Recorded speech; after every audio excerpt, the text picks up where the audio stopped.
Glória a Deus. Cumprimento a todos com a paz do Senhor. Graças a Deus por estarmos nesta manhã na casa do nosso Deus, para estudarmos a sua palavra. Seria bom que o maior número de pessoas tivesse esse interesse de estudar a palavra do Senhor, mas eu tenho certeza de que quem veio esta manhã, quem veio esta manhã, o Senhor irá falar conosco, como já tem falado comigo, e peço a Deus a graça que os irmãos orem também por mim, para que eu consiga transmitir aquilo que o Senhor trouxe a mim a respeito do tema. Estava conversando ontem com a Letícia e disse: a responsabilidade é grande, né? Ficar para o último dia, depois de ouvir as ministrações da palavra, o Senhor falando com seus filhos, mas graças a Deus que a palavra do Senhor é uma fonte inesgotável. O Espírito do Senhor sempre tem coisas novas para nós, e eu creio que esta manhã nós seremos edificados pela palavra do Senhor, porque esse é o motivo de nós estarmos aqui. Meus irmãos, como foi lido, o pastor Gilberto, que me antecedeu, leu o texto base do deste congresso, primeiro congresso Uma Fonte, e com a bênção de Deus será o primeiro de muitos, se Jesus não voltar antes. Estaremos aqui adorando o nome do Senhor, se o Senhor nos permitir. E hoje estamos aqui para estudar com os irmãos, lembrando que o enfoque hoje é diferente, não é bem uma pregação da palavra, mas um estudo bíblico. Peço aos irmãos um pouquinho de paciência, para nós estudarmos esse versículo 18, que tem muita coisa boa aqui, e o Senhor sempre traz coisas novas para nós. É maravilhoso ler a palavra do Senhor, porque toda vez que nós lemos, o Senhor sempre mostra coisas que a gente leu outra vez e não tinha atentado para isso, e o Senhor vai sempre nos trazendo coisas novas, porque a palavra do nosso Deus não é um livro qualquer, ela é inspirada pelo Espírito de Deus, e onde o Espírito de Deus está, aí a liberdade. O Espírito de Deus transmite vida, e essa palavra é o único livro no mundo que é capaz de dar vida àqueles que se aplicam ao estudo desta Sagrada Escritura. Glória a Deus. Irmãos, o texto que foi lido, vou ler aqui a minha versão, a versão que eu tenho em mãos, perdão, não é minha. Diz assim: mas todos nós, com cara descoberta, refletindo como espelho a glória do Senhor, somos transformados de glória em glória, na mesma imagem, como pelo Espírito do Senhor. Texto de 2 Coríntios, capítulo 3, versículo 18. Irmãos, esse texto claramente, quando a gente olha o capítulo todo, é sempre bom a gente ler a Bíblia e estudar a Bíblia à luz da própria Bíblia Sagrada. Essa é a melhor forma de interpretar a palavra do Senhor. E nesse capítulo 3 de 2 Coríntios, Paulo está falando para os irmãos de Corinto a respeito da antiga aliança em relação à nova aliança. E ele usa como referência um fato que está registrado no Antigo Testamento, no livro de Êxodo, capítulo 34. O que acontece lá no livro de Êxodo? Contextualizando, pode ser que alguém não tenha familiaridade com esse texto lá de Êxodo. O Senhor chama Moisés no Monte Sinai para transmitir a lei. Lá no capítulo 20 de Êxodo estão registrados os 10 mandamentos, os conhecidos 10 mandamentos, ou as 10 palavras, o decálogo. E Deus, então, durante um período prolongado, Moisés fica lá no monte, e Deus entrega a Moisés 2 tábuas de pedra com o registro da lei. E a lei, irmãos, nada mais era do que a forma pela qual Deus estava registrando os termos da aliança que ele estava estabelecendo com o povo de Israel. Lá no Monte Sinai, Deus estava estabelecendo uma aliança, um concerto com o povo de Israel, e os termos desse concerto estavam registrados naquelas tábuas, os 10 mandamentos. E quando Moisés fica lá no monte, o povo de Israel, que era um povo que havia sido escolhido por Deus, chamado por Deus, Deus havia escolhido aquele povo para ser o seu povo peculiar dentre todas as nações do mundo. O povo começa a murmurar, procura Arão, irmão de Moisés, e diz: olha, Arão, Não sabemos o que aconteceu com Moisés. Será que ele está vivo ainda? Ninguém nem sabe. Então faz o seguinte, faz algum Deus para a gente servir, para a gente adorar. E Arão então faz o famoso bezerro de ouro. Moisés continua lá no monte, falando com Deus, e o povo começa a festejar aquela festa pagã, fazendo uma forma de rebelião contra Deus. E Deus então se ira com o povo, e Deus diz a Moisés, antes de Moisés descer o monte, Moisés, desce depressa, porque o teu povo, note que até então estava se falando do povo de Deus, o povo se rebelou, e Deus diz a Moisés, Moisés, desce do monte, porque o teu povo já se desviou. E aí o Senhor diz a Moisés, Moisés, eu vou destruir esse povo e fazer de ti uma nação maior do que essa. Moisés intercede a Deus pelo povo e desce o monte. No capítulo 32, nós vemos que Moisés, ao descer do monte, ele fica muito irado com a forma como o povo estava, de forma ingrata, se rebelando contra Deus. Deus que havia libertado da escravidão do Egito, o povo que Deus havia mostrado sinais e maravilhas no deserto, estava cuidando deles muito bem, e por um pouco de tempo, eles já haviam se desviado rapidamente. Então Moisés também fica muito irado, joga as tábuas no chão, e aquelas tábuas se quebram.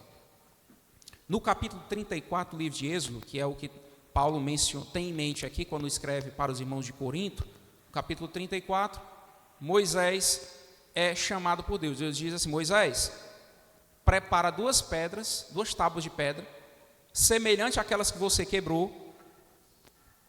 As outras Deus havia preparado e entregou pronta para ele. Aí você quebrou, então prepare duas tábuas de pedra e sobe ao monte que eu vou escrever nessas duas tábuas que tu vai preparar aí. Eu vou escrever de novo tudo que eu tinha escrito naquelas anteriores que você quebrou. E Moisés assim faz e sobe ao monte.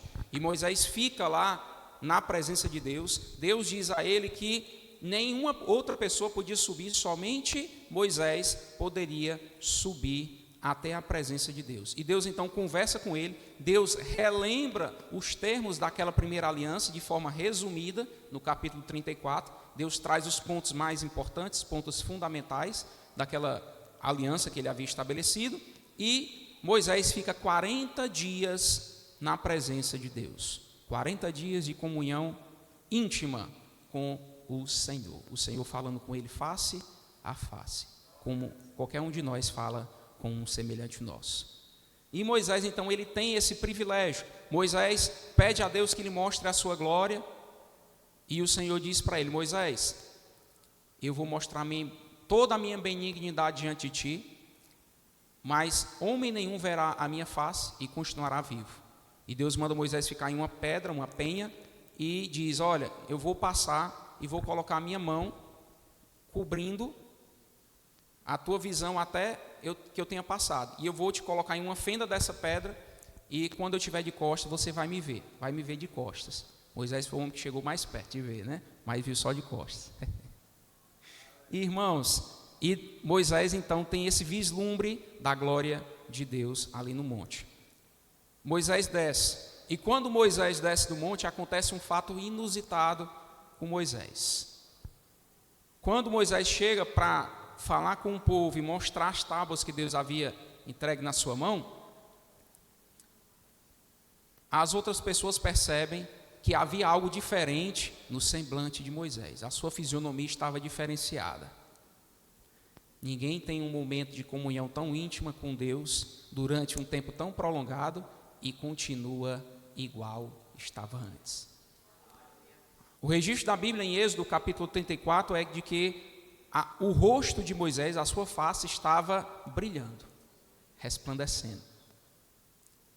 E quando Moisés chega até o povo então fica com medo de chegar perto de Moisés, inclusive Arão, provavelmente se lembrando do pecado que eles haviam acabado de cometer, que estavam em uma posição de santidade capaz de chegar perto do homem de Deus. Não era nem de chegar perto de Deus, mas era de chegar perto de Moisés, que estava com o rosto resplandecendo.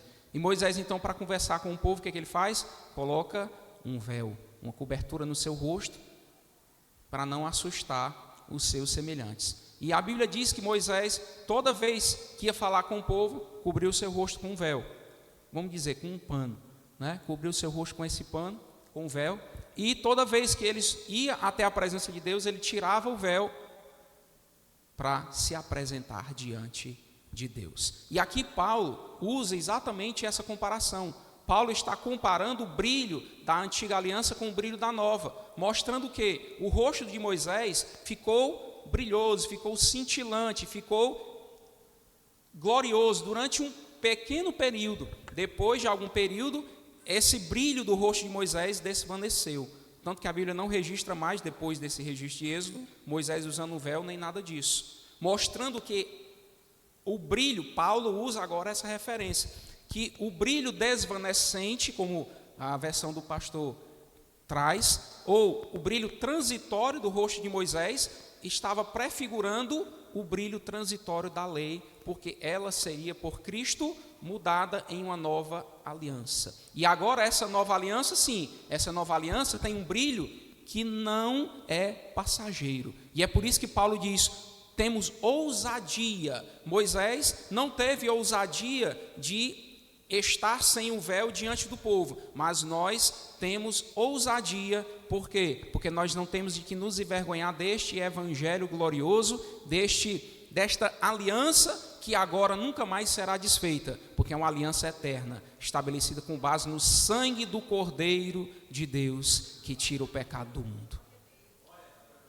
E nesse contexto é que Paulo está falando com o povo de Israel, e aí ele diz que o povo de Israel, eles leem a lei, e ele fala aqui: até hoje, quando é lido Moisés, o véu está posto sobre o coração deles. Eles estão ainda com o seu entendimento coberto. Eles ainda estão com o entendimento coberto. E o que é que significa isso, pastor? Significa que eles ainda não se converteram ao Senhor. Tanto que Paulo diz no versículo 16: mas quando se converterem ao Senhor, então o véu se tirará. Lembra que eu falei que a melhor forma de a gente interpretar a Bíblia é à luz da própria Bíblia? O próprio apóstolo Paulo, alguns versículos à frente, capítulo 4, 2 Coríntios, quem tiver com a Bíblia aberta, capítulo 4, capítulo seguinte, alguns versículos à frente. Olha o que ele diz no versículo 3. 2 Coríntios, capítulo 4, versículo 3.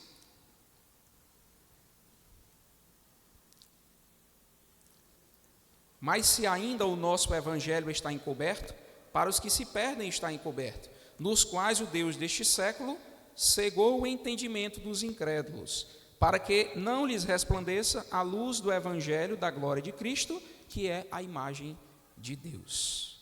Então, Paulo, o próprio Paulo que escreveu o capítulo 3, alguns versículos à frente, ele mostra que o evangelho, esse véu que está posto ainda no entendimento das pessoas que não compreenderam o evangelho, esse véu foi colocado exatamente por conta do pecado. O inimigo das nossas almas, que ele usa aqui como Deus deste século, o Deus deste século nada mais é do que o inimigo das nossas almas, inimigo de Deus, cegou o entendimento dos incrédulos. Então, o véu está posto, é uma forma pictórica, uma forma de forma figurada, Paulo falar que o entendimento deles está bloqueado.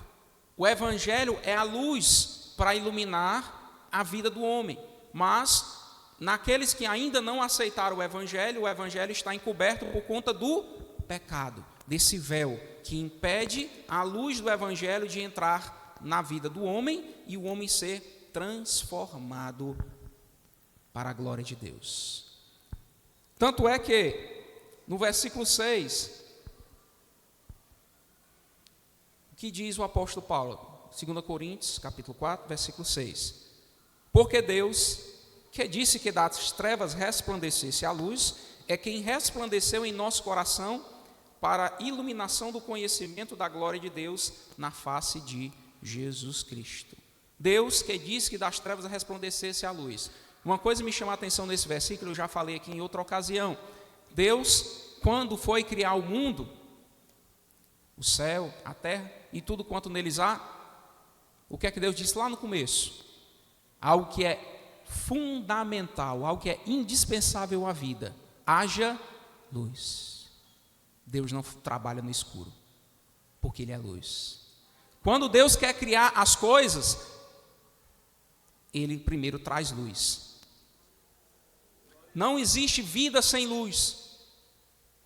Assim como Jesus é a luz do mundo, não existe vida à parte, ou seja, separada de Jesus Cristo. Jesus é a luz do mundo, e para nós termos vida eterna, precisamos receber a luz de Cristo, para que nós tenhamos essa energia espiritual que nos permite estar vivos diante de Deus. Então, Paulo diz: Deus que disse que das trevas resplandecesse a luz, foi quem resplandeceu em nosso coração. Esse véu que havia foi arrancado. Quando nós nos convertemos ao Senhor, esse véu foi rasgado e a luz entra na nossa vida. E agora, quando a luz entra no nosso interior, aquilo que estava morto se torna vivo, porque nós recebemos a luz de Deus na nossa vida. E a luz de Cristo resplandece em nosso coração para iluminação do conhecimento da glória de Deus na face de Jesus Cristo. Nós conhecemos a Deus por meio de Cristo, mas precisamos que esse véu seja tirado por meio da conversão, do arrependimento de pecados e da fé em Cristo Jesus. Então o véu é tirado. Existe a circuncisão do coração, que é a mais importante de todas. Glória a Deus. Então, irmãos, Paulo fala para os coríntios. Vamos tentar ser o mais breve possível aqui. Todos nós com cara descoberta. O que é essa cara descoberta? É então, não há mais véu no nosso rosto. Esse véu foi tirado, sem nenhum fingimento, mostrando quem realmente nós somos. Como foi pregado ontem à noite. Será que eu estou parecido com Jesus se eu tiver um espelho espiritual como está a minha vida? Tem um hino, irmãos, até toque no altar, muitas músicas conhecidas dele, mas tem um hino que eles cantam, e já é mais antigo, e muita gente nem conhece que existe. Quem é você? Vocês já ouviram essa música? Já? Quem é você? E ele fala, depois do último louvor, depois do sermão, quem é você? O que Deus vai ver quando te encontrar? Depois das luzes, do discurso e da máscara, quem é você?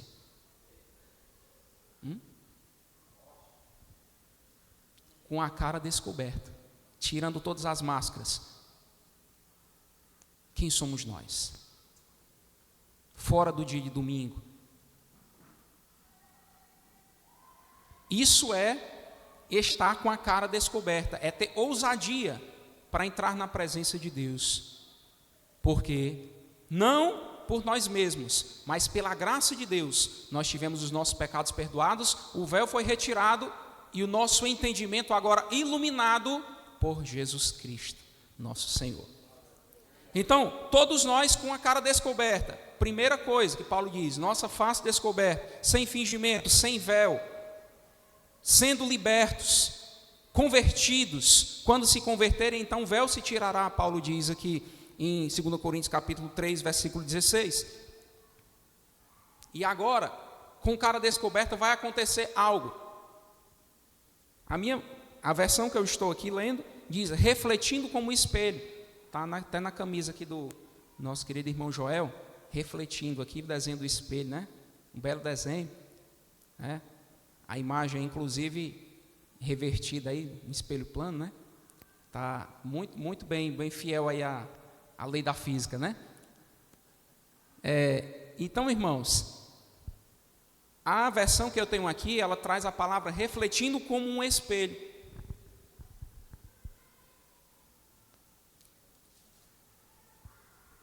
Mas a versão que o pastor Gilberto tem aí é a King James, pastor?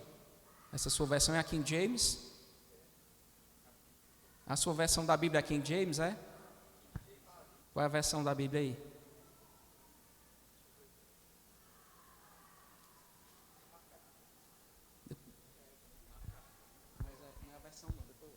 Porque a versão do pastor Gilberto diz o quê, pastor? Diga aí para nós, como é que está escrito? Versículo 8, né? E todos nós com o rosto desvendado, contemplando como por espelho a glória do Senhor. Então a versão que o pastor Gilberto tem aí, ela fala não refletir, mas contemplar como por um espelho. E essa versão, irmãos, na verdade, aqui é mais fiel ao original.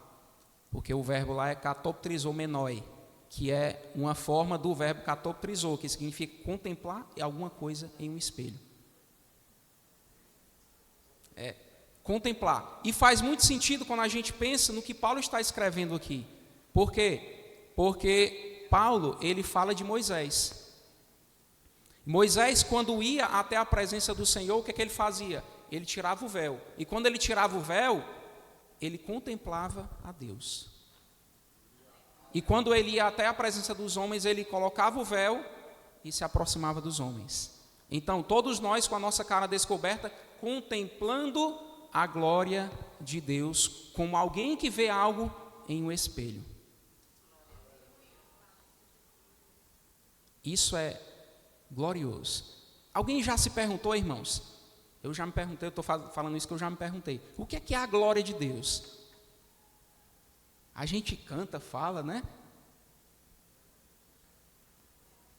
Derrama a tua glória. E às vezes eu brinco e digo assim, será que se o Senhor derramar a mesma glória dele, você vai conseguir ficar vivo? Ou pelo menos de pé? Porque a Bíblia diz que quando a glória de Deus se manifestava, quando o Senhor recebeu lá o templo de Salomão, o sacerdote conseguiu nem ficar em pé. Se ele vinha com a glória dele. Quando ele desceu lá no Monte Sinai, o monte ficava fumegando, pegando fogo. E o Senhor disse, ninguém toque o monte, porque eu vou descer lá. Eu vou manifestar a minha glória.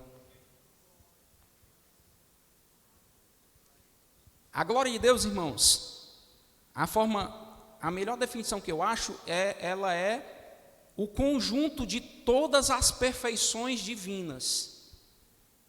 Tudo que Deus é, manifesto a alguém. Isso é a glória de Deus.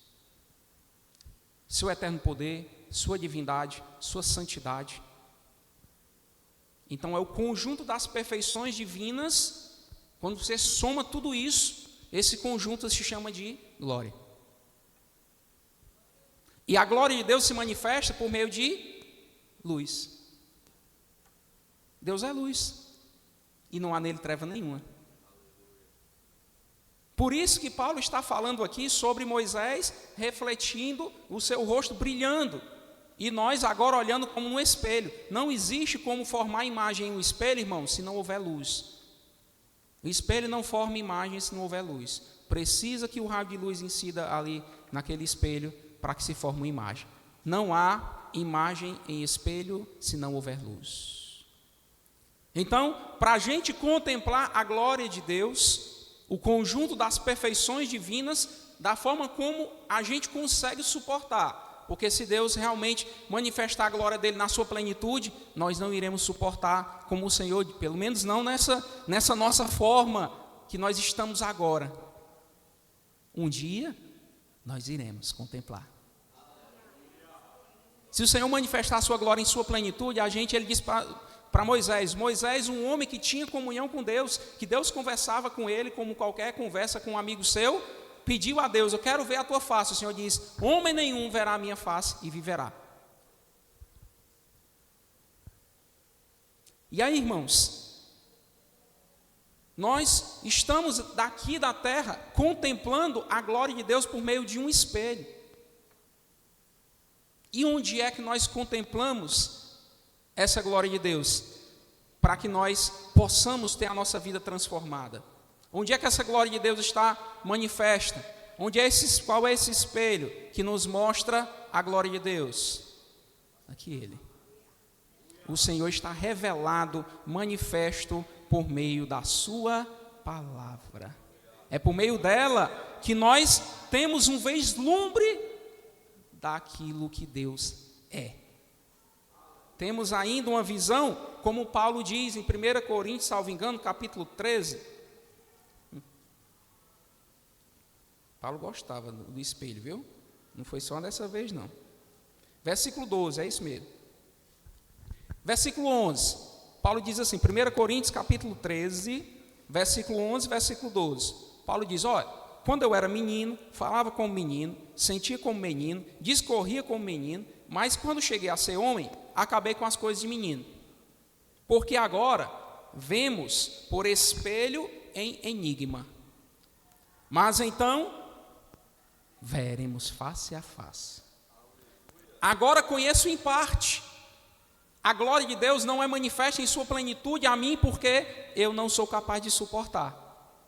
Então eu vejo por espelho, em enigma, conheço em parte. Mas então, lá na frente, no futuro, conhecerei o Senhor, tal como eu sou conhecido dele. Aleluia. Isso é a promessa de Deus para nós. Paulo gostava da história do espelho, né? Então, irmãos, nós contemplamos como por meio de um espelho a glória do Senhor.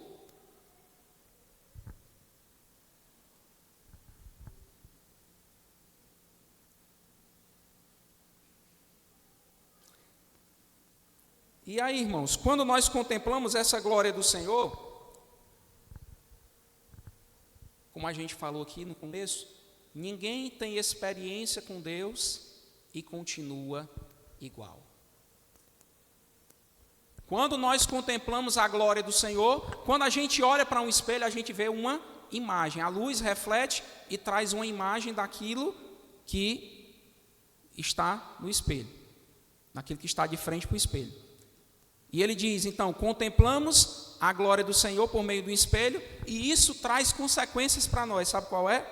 Somos transformados. Aleluia. Irmão, ser transformado é glorioso. Transformado de glória em glória. Esse verbo, irmão, do ser transformado, ele está aqui no original, no presente, da ideia de continuidade. Irmãos, lembram que João escreve na epístola e diz que aquele que é nascido de Deus não peca? Aquele que é nascido de Deus não permanece no pecado. É o verbo, aquele mesmo verbo que dá a ideia de continuidade, aqui é trazido por Paulo. Somos transformados. Então é algo que é contínuo. Não é algo que a gente poderia chamar no aspecto de crise. Não é uma crise, no sentido filosófico da palavra, mas é um processo. Há pouco estivemos aqui falando sobre a santificação, falando que a justificação é momentânea, instantânea, e a santificação é um processo. Quem esteve aqui na aula, é bom que lembre, né? Então, essa transformação, irmãos, é um processo de ser transformado. Esse verbo é usado no Novo Testamento só 4 vezes. Aqui, na transfiguração de Jesus, quando Jesus, então, ele tem aquela, como é que eu posso dizer, aquele momento de teofania, né? E Jesus, então, fica resplandecente, aparece Moisés e Elias, os irmãos sabem da história, é usado esse verbo de ser transformado. Então, nós, de forma semelhante, somos transformados. Somos transformados como? De glória em glória. Então, é um processo, que é por isso que o verbo está no presente, dá a ideia de continuidade, de glória em glória. É um processo que ocorre todos os dias e é de glória em glória. É algo progressivo. Cada dia mais, nós somos mais parecidos com o Senhor. À medida que nós contemplamos a glória do Senhor, a gente olha para lá. Padrão é esse. Jesus, estou precisando, e agora? Estou precisando tomar uma atitude na minha vida cotidiana. O que é que você faz? Opa, vou lá para o espelho, contemplando como por um espelho a glória do Senhor. O que Jesus faria no meu lugar? Se Jesus estivesse no meu lugar, o que ele faria? Então vou fazer também. E aí você vai sendo transformado, cada dia mais parecido com Cristo, aprendendo a ser como ele era, como ele foi aqui na terra e como ele é, santo. E é por isso que nós somos chamados de cristãos. Cristão é um pequeno Cristo, é alguém que se espelha em Jesus Cristo. somos transformados de glória em glória na mesma imagem. Irmãos, nós somos privilegiados, o ser humano é privilegiado. Por quê, irmãos? Porque nós fomos criados de uma forma diferente. No livro de Gênesis, capítulo 1, versículo 26, o Senhor está criando o mundo, naquele registro da Bíblia. Deus está criando o mundo e Ele diz: haja luz, houve luz, produz a terra erva verde, erva que dê mantimento, que dê semente, produz a terra aves, e aí as coisas vão acontecendo. E chega uma hora que Deus então parte para uma criação especial.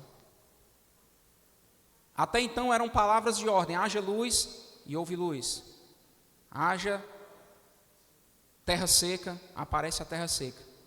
Somente palavra de ordem. Mas a partir do versículo 26, nós vemos o Senhor criando um momento solene, em que Ele faz uma conferência: façamos o homem à nossa imagem. Vemos aqui então Pai, Filho e Espírito Santo reunidos para criar o homem, e Ele faz esse momento solene em que Ele faz uma conferência entre as três pessoas da Trindade para fazer o homem. E Deus, que havia feito todas as coisas somente com a sua palavra, Ele pega com as suas próprias mãos o pó da terra, ou o barro, como queiram, e Ele molda então o homem. E como se isso fosse pouco, nós sermos feitos pelas próprias mãos do Criador, lembrando que toda vez que a gente pega alguma coisa, nós deixamos nossas impressões digitais naquilo que a gente toca. O Criador também deixou as dele em nós. E como se isso fosse pouco, Ele sopra nas narinas do homem que Ele criou, e o homem tem vida, mas uma vida emanada do próprio Deus. Entende aí a nossa posição? Façamos o homem à nossa imagem, conforme a nossa semelhança. Não que Deus seja parecido fisicamente comigo. Com certeza Ele é infinitamente, indescritivelmente superior a qualquer um de nós. Mas a imagem de Deus é impressa em nós, irmãos, como se fosse uma projeção, sabe? Se você estiver em um local e um avião passar por cima da sua cabeça, você vai ver a sombra. É como se nós fôssemos só aquela sombrazinha ali. Uma lembrança. É a imagem de Deus, por enquanto. Mas um dia teremos um corpo glorificado. E veremos o Senhor face a face. Irmãos, e alguém pode dizer: não, pastor, mas essa imagem de Deus no homem foi perdida depois da queda. Foi não, irmão. Vamos para Gênesis. Gênesis capítulo 9, versículo 6. Gênesis capítulo 9, versículo 6.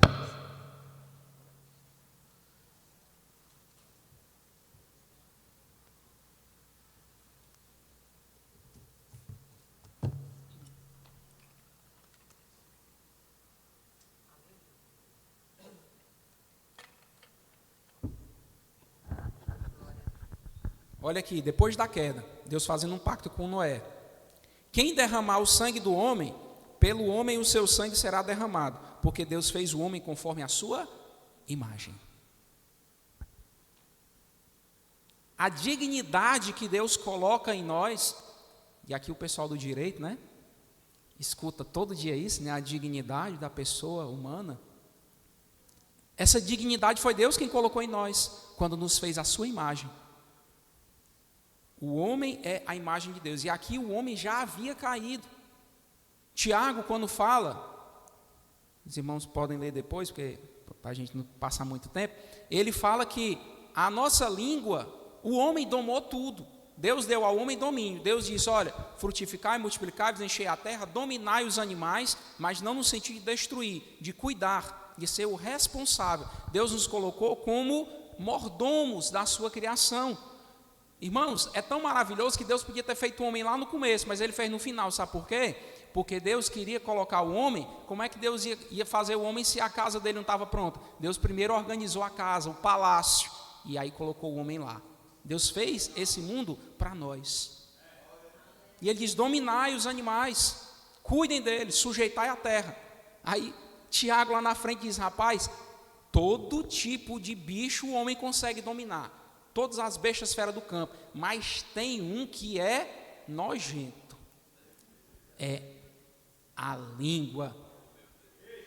Eita, bicha ruim. Ele diz que ela inflama o curso da natureza e é inflamada pelo inferno. Meu Jesus, ô bicha maldita. E aí, irmãos, ele diz, olha, com a nossa língua nós bendizemos a Deus, mas com a mesma língua nós amaldiçoamos os homens, os nossos irmãos, que são feitos à semelhança de Deus. Então, irmãos, essa história de dizer que a imagem de Deus foi perdida na queda, não. Ela pode até ter sido embotada, né? Sabe quando você está enxergando uma coisa e depois você começa a embaçar, né?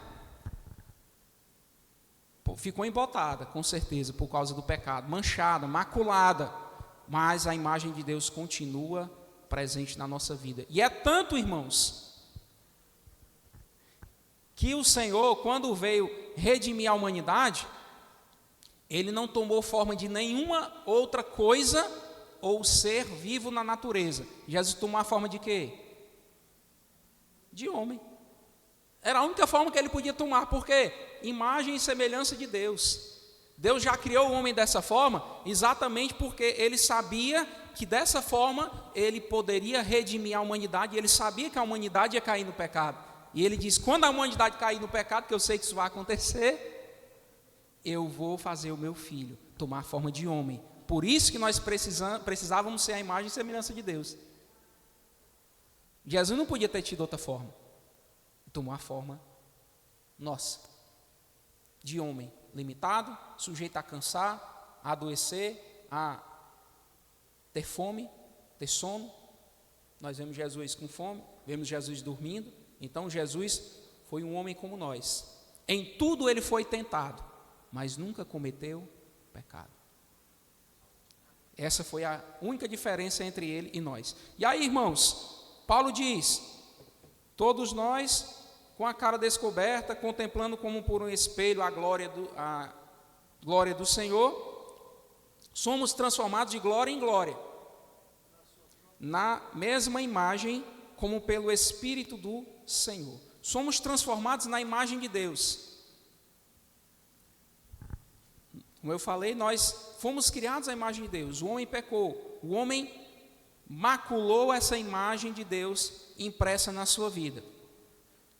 E Deus, então, Ele provê um meio de o homem ser reconciliado com Ele. Irmãos,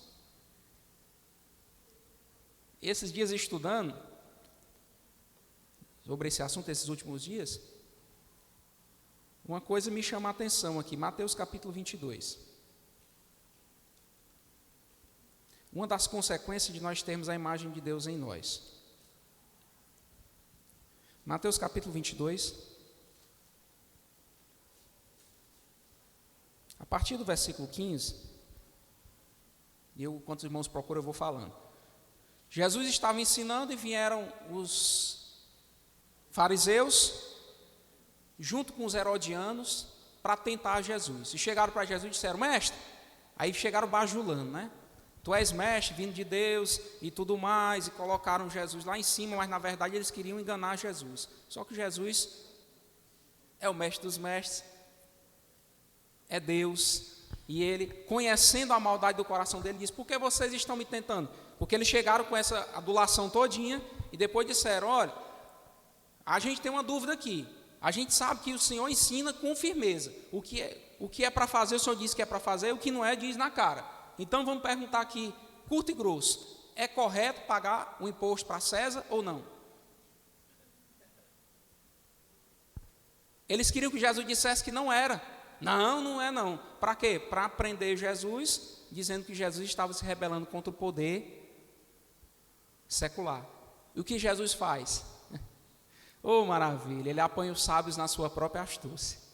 Ele diz, vem cá, meu filho, me dê uma moeda aqui, para eu lhe mostrar uma coisa. Aí deram. Jesus vira a moeda e diz assim, de quem é essa efígie, essa imagem, essa inscrição? Eles disseram, é de César. Jesus disse, então pronto, dê a César o que é de César e a Deus o que é de Deus. Irmãos, olha que coisa fantástica Jesus ensina para nós hoje, nessa manhã. A moeda tinha que ser devolvida a César. Por quê? Tinha a imagem de César. E quem tem a imagem de Deus tem que se entregar a quem?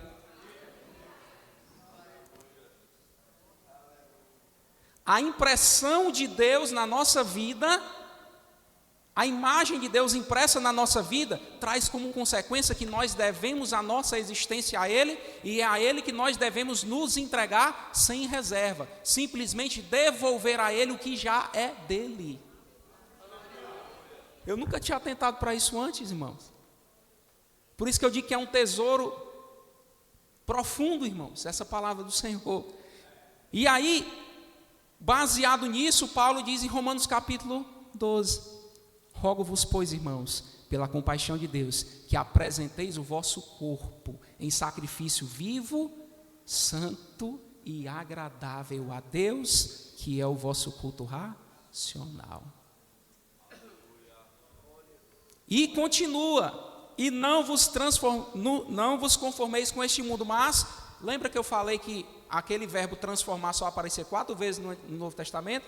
Uma era ser transformado de glória em glória na mesma imagem, as outras 2 eram na transfiguração de Jesus, e a 4ª, irmãos, é aqui no versículo 2.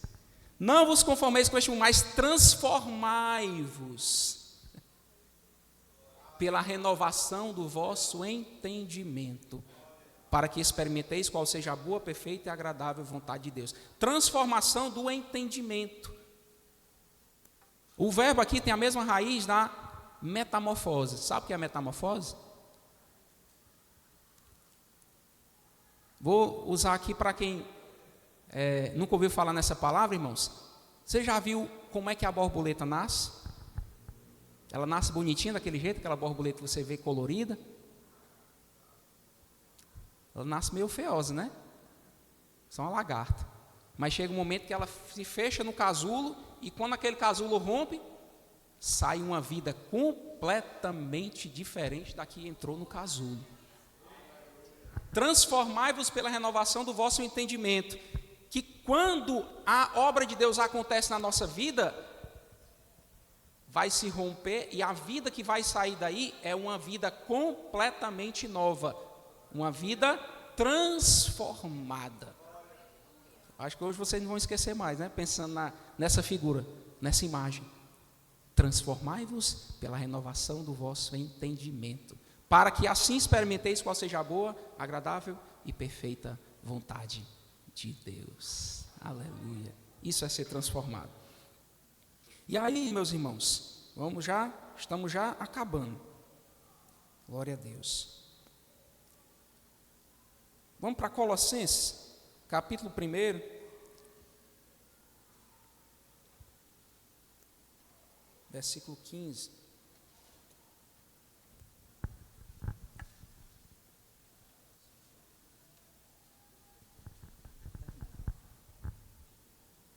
Glória a Deus. Colossenses, capítulo 1, versículo.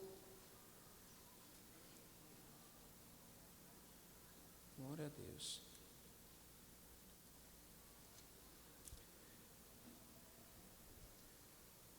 Versículo 13, vamos começar do 13. Colossenses capítulo 1, versículo 13 ao 15. Ele nos tirou da potestade das trevas e nos transportou para onde? Para o reino do Filho do seu amor. Nos tirou das trevas. Treva é onde não tem luz.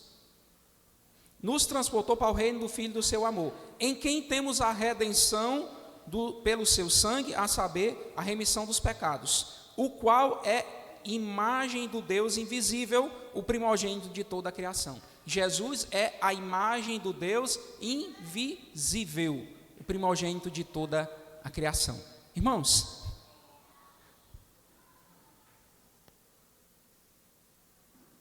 Jesus estava ensinando aos seus discípulos, perto da sua morte, e no capítulo 14 do Evangelho escrito por João, Filipe chega para Jesus, no versículo 8, e diz: Senhor, mostra-nos o Pai, o que nos basta. Estou falando isso porque o versículo 15 diz que Jesus é a imagem do Deus invisível. Deus é invisível, mas Ele se manifesta a nós por meio do seu Filho Jesus. Se manifestou. Fora a revelação natural, geral, Deus então dá a revelação especial para nós, por meio do seu Filho Jesus. E aí, Jesus é a imagem do Deus invisível. Como é que se forma a imagem de algo que é invisível? Né? Jesus é a imagem de Deus invisível. E como é que isso acontece, irmãos? Como é que isso aconteceu aqui na terra? Por meio da encarnação de Cristo. Quando Jesus estava na terra, João capítulo 14, irmãos, versículo 8, Filipe diz assim: Senhor, mostra-nos o Pai. Isso nos basta. Mostra só o Pai para nós. Porque o Pai a gente nunca viu, né? O Senhor é filho dele, se o Senhor quiser pode revelar. Sabe qual é a resposta de Jesus? Filipe, Filipe, acho que você não entendeu ainda. Eu estou há tanto tempo com vocês e vocês não me viram ainda, Filipe. Quem vê a mim, vê o Pai. Tu não sabe que o Pai está em mim e eu estou no Pai? As palavras que eu digo para vocês não são minhas, mas o Pai que me deu. Quem me vê a mim, vê o Pai. Olha aí. É a imagem do Deus invisível. Mas por que Jesus podia dizer isso? Porque ele diz: eu estou no Pai e o Pai em mim. Guarde essa palavra. Jesus estando no Pai e o Pai nele, ele fazia e diz: crede pelo menos por causa das obras que eu faço. Porque eu faço as mesmas obras que o Pai faz. Então vocês podem conhecer o Pai por meio de mim. Aí no capítulo seguinte, maravilha. João capítulo 15, irmãos. Versículo 4. Jesus começa falando: eu sou a videira verdadeira, meu Pai é o lavrador, toda vara em mim que não dá fruto, tira, limpa toda aquela que dá fruto para que dê mais fruto. E aí ele diz o quê? Estai em mim e eu em vós. Jesus diz que o Pai estava nele e ele no Pai. E por isso, quem via Jesus via o Pai. Ele é a imagem do Deus invisível. Agora Jesus diz: eu estou transferindo esse poder para vocês. Estai em mim e eu em vós. Como a videira de si mesma não pode dar fruto, se não estiver ligada na videira. Assim sois vós, se não estiverem em mim. Se Jesus está em nós, e nós estamos em Cristo, nós estamos ligados ao Senhor, e a palavra de Jesus está em nós, por meio da sua palavra, que é vivenciada por nós todos os dias, então, quem vê a nós, vê Jesus. E aí, irmãos, Paulo, é por isso que Paulo diz assim: sede meus imitadores como eu sou de Cristo. Aí eu fico pensando o seguinte: a gente se espelha em Paulo, que se espelhava em Jesus. É mais ou menos assim: Jesus é o leão da tribo de Judá. Vamos pensar em Jesus, a figura aqui, eu gosto de usar a figura, que fica mais fácil de os irmãos pensarem, né? Vamos imaginar aqui um leão, um animal vivo, né? É um animal nobre, imponente, forte, bonito, o rei da selva. E vivo. Aí alguém tira uma foto desse leão. A foto não é viva. É a cara do leão, é igualzinho. Você vê todos os detalhes, mas não tem a vida, a força e as características que o leão tem. O leão vivo é Jesus. Aí Paulo é a fotografia. Aí eu fico olhando para Paulo e digo: coitado de mim, eu sou só um rabisco. Meu filho olha um leão, uma foto, ele olha a foto e desenha lá, aquele sou eu. Vai, né? Jesus, Paulo, agora é eu, coitado de mim, né? Mas um dia, irmãos, nós seremos como ele. Tem uma palavra, irmãos, em grego, que traduz isso para nós. A vida de Deus, a vida eterna, a vida de Deus, no grego é chamada de zoe.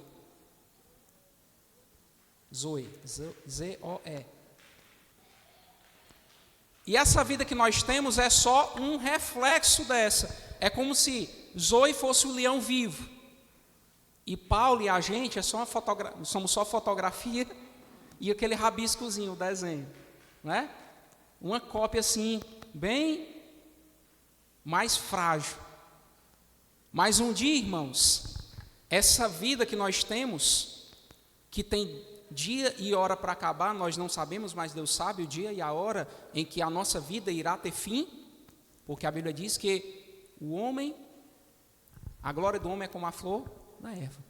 Secou-se a erva, caiu a sua flor e acabou. Ou é como um vapor que aparece e desaparece.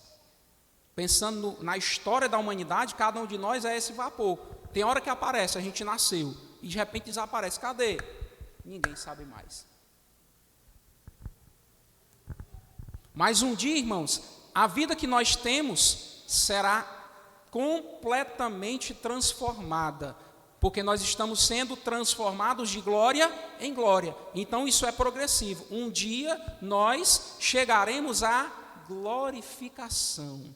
E o que isso significa? Seremos semelhantes a Deus. Porque assim como Ele é, nós o veremos. Diz a Bíblia Sagrada. 1 João, estamos encerrando, irmãos. Estamos encerrando. 1 João, capítulo 3, não é o Evangelho, é a epístola, lá no final da Bíblia. 1 João, capítulo 3, versículo 2. Esse versículo eu gosto muito de citar, irmãos. Mas vamos ler que hoje é estudo bíblico, então é dia de olhar os versículos, né? 1 João capítulo 3, versículo 2. Amados, agora somos filhos de Deus. Agora somos o quê? Filhos de Deus. E ainda não é manifesto o que havemos de ser.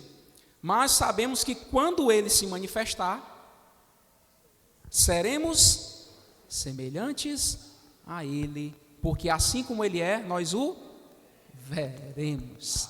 Aleluia! Por enquanto, irmãos, um Deus infinito, imortal, Ele permite que nós carreguemos a sua imagem em um corpo finito e mortal. Mas um dia nós teremos um corpo glorioso, seremos semelhantes a Ele. Não terá mais domínio sobre nós a morte, a doença, a dor, o sofrimento, a fome, qualquer outra dificuldade da vida. Não terá mais poder sobre a nossa vida, porque assim como Ele é, nós o veremos. Irmãos, e a importância da contemplação de Deus, irmãos, é fantástico. Quando a gente olha, irmãos, mais um exemplo aqui da Bíblia Sagrada. Falei aqui que o Senhor tem a sua imagem refletida para nós aqui na Bíblia. A Bíblia é o espelho que reflete a glória de Deus para nós, por enquanto, até que nós tenhamos a visão completa, perfeita do Senhor. Irmãos, isso é fantástico, maravilhoso. Sabe por quê? Porque nós vemos isso claramente, já temos um vislumbre disso na vida de Estevão. Mas, pastor, o que é que tem a ver Estevão? Estevão, irmãos, ele foi transformado pela contemplação do Senhor. Estevão estava sendo apedrejado. O que é que ele diz? Viu o céu aberto e viu Jesus assentado à direita do Pai. E Estevão fica tendo aquela visão, irmãos. Aleluia. Irmãos, quando Jesus morreu na cruz, o que foi que ele disse para Deus a respeito daqueles que estavam matando? Pai, acaba com eles tudinho, destrói tudo. Foi? Perdoa. Eles não sabem o que fazem, eles são ignorantes. Irmãos, Estevão contemplando Jesus, sendo transformado na mesma imagem. Estevão olha para o céu, contempla Jesus e os homens jogando pedra. Estevão diz: Senhor, perdoa, perdoa. Eles não sabem o que estão fazendo. Aleluia. Transformado pela contemplação de Deus, irmãos. Viu o céu aberto. Irmãos, e quando Jesus estava para morrer, o que Jesus exclamou? Pai, nas tuas mãos entrego o meu espírito, e morreu. Irmãos, Estevão contemplando Jesus, Estevão na contemplação, Estevão sendo transformado. Estevão estava prestes a morrer. O que ele diz?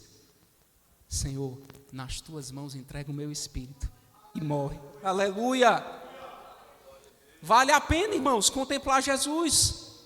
E onde nós contemplamos? Na palavra do Senhor, todos os dias olhando para a palavra do Senhor. O que o Senhor quer que eu faça? Como Jesus agiria no meu lugar? E nós vamos sendo transformados pela renovação do nosso entendimento. Vamos compreendendo a boa, agradável e perfeita vontade de Deus e sendo transformados de glória em glória. Ou seja, um processo contínuo e progressivo, cada vez mais avançando para a glória do Senhor. E um dia nós contemplaremos o Senhor na plenitude da sua perfeição. Lembra que a glória é o conjunto das perfeições divinas. Nós iremos um dia contemplar o Senhor na plenitude da sua perfeição. Teremos não só um vislumbre, não veremos mais por espelho em um enigma, mas conheceremos da forma como o Senhor nos conhece. O espelho está nas nossas mãos, irmãos. Vamos usar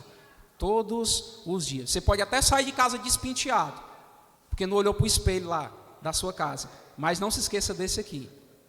Estão dizendo aqui que tem gente que não tem perigo, é? Meu Jesus. Glória a Deus. Amém, irmãos? Que Deus abençoe. Em nome de Jesus e obrigado pela paciência.